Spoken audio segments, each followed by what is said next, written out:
Shalom dan selamat malam buat seluruh jemaat Tuhan. Hari ini kita boleh kembali belajar kebenaran firman Tuhan.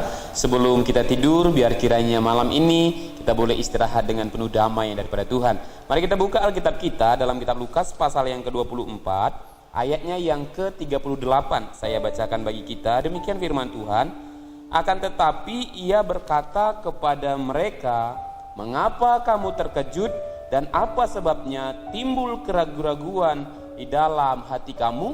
Nah, ayat ini berbicara tentang Tuhan Yesus menegur murid-muridnya. Kenapa? Karena sebelum perkataan ini keluar, terlebih dahulu Tuhan Yesus berkata, "Shalom bagi kamu." Ketika Yesus mengatakan shalom kepada murid-muridnya, murid-muridnya terkejut. Kenapa murid-muridnya terkejut? Padahal Kristus Yesus membawa kabar damai bagi mereka.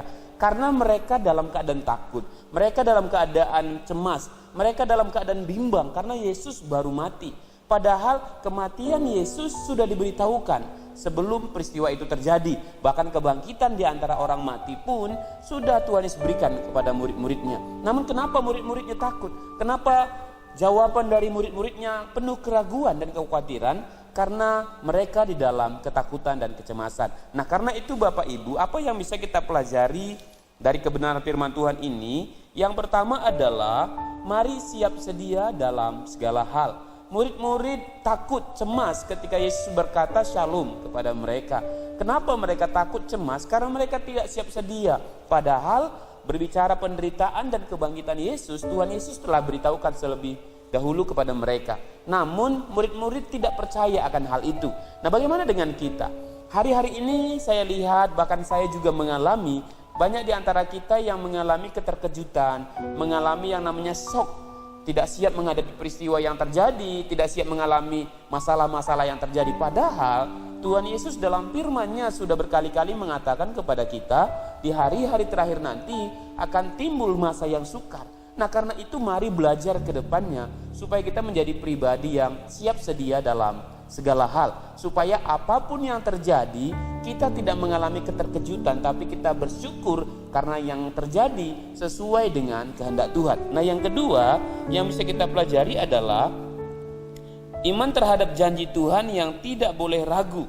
Nah, kita belajar tidak boleh ragu terhadap janji Tuhan. Janji Tuhan itu kita harus percaya ya dan amin. Nah, makanya Tuhan Yesus tadi berkata dengan tegas kepada murid-muridnya dalam kitab Lukas pasal yang ke-24 tadi ayat 38 adalah, "Mengapa kamu terkejut dan apa sebabnya timbul keraguan-raguan di dalam hati kamu?" Mari belajar tidak punya keraguan terhadap janji Tuhan.